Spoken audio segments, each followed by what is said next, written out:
All right, guys, this is Norval Central coming back at you with another YouTube video. This is the second day in a row that I'm recording and getting these videos out to everyone. I appreciate all the love and support that you had on my recent video about talking about Florida State's rushing success and what it's going to be for 2025.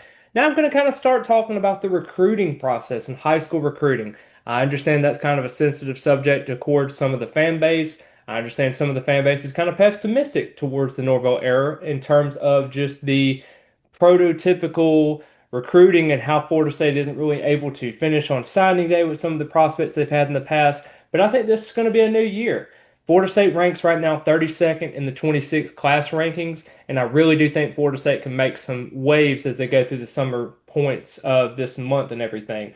But as always, feel free to like the video, subscribe, also share the video with others that love recruiting and just Florida State in general. I'm going to try to put out these videos at least every day or every other day to try to get everybody interested in what Florida State football has to offer. But I appreciate everything that everybody does as they show support throughout everything with my account.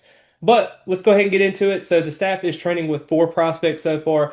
We talked about five-star cornerback Chanty Kennan, and he's from Sarasota, Florida. He is a huge get for Florida State if they're able to do so because Patrick Surtain has done a phenomenal job in terms of being able to get top quality talent. A guy from Sarasota, just like Charles Lester was, a guy that he needs to go ahead and get in this class. Has actually had a couple of days where he's spent in Florida State past the official visit. So I definitely think that this is a recruitment that Florida State has to get in terms of defensive backs. I understand everybody's like, well, we got it. Been getting defensive back recruiting. What about wide receivers and running backs and quarterbacks and defensive linemen and offensive linemen? We'll get to that. But first, we need to get this top five-star cornerback in terms of this because he has an LSU visit coming up this week. He's going to be deciding on July 6th unless something changes. But Florida State has got to seal the deal in this recruitment, and I think they have a great shot at doing so. Next one is four-star defensive tackle Tycho Critterdon. He is from Georgia, and this is a guy that I think Florida State is going to have to be able to succeed with this one because this is a recruitment. Like I said, offensive and defensive trenches have got to be prioritized. I think a lot of times when you look at the Florida State recruiting so far, offensive line and defensive line has got to be something that you actually have to have. As a physical team that wants to be able to run the football and want to be able to have a physical defense in Tony White's scheme, Tico is one of those guys that you got to have in terms of this. Another guy that I want to mention is four-star quarterback Jaden O'Neal. He's an Oklahoma commit. He's actually going to be starting his visit today, so I'm really excited to see how Florida State is able to get that. Brady Smeagol was a guy that was actually committed to Florida State at one point, decommitted, and now he's over at Michigan. I think this is a guy that Florida State's going to have to be able to get because you had a guy like Keyshawn Henderson who went and was going to visit Florida State, but then actually shut his recruitment down to Houston, which was kind of surprising to some people.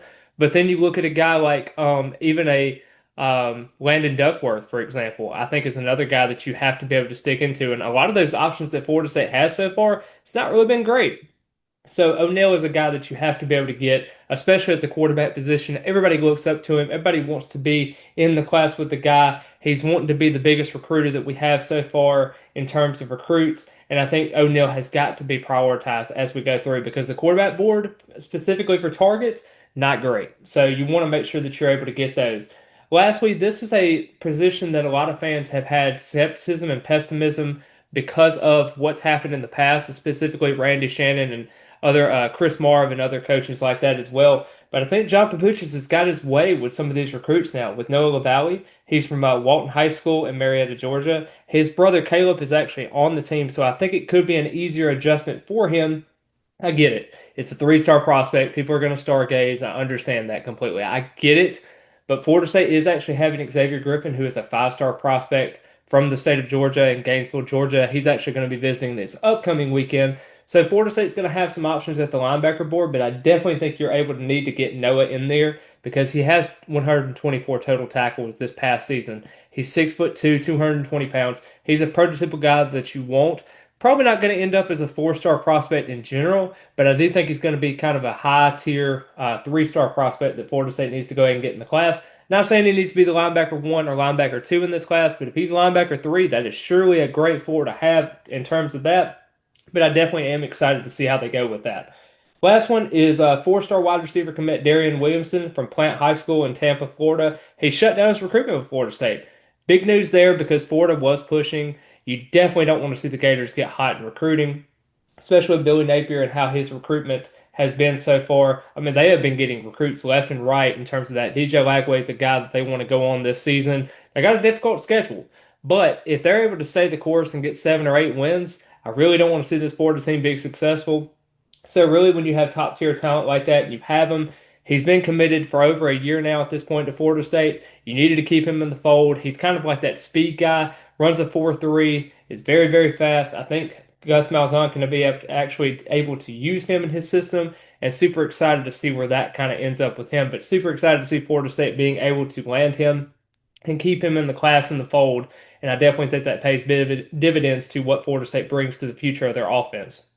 But I really appreciate everyone for all the love and the support throughout my channel. As I stated before, be sure to hit the thumbs up button, subscribe to the channel, and I really appreciate each and every one of you. And as always, go Noles.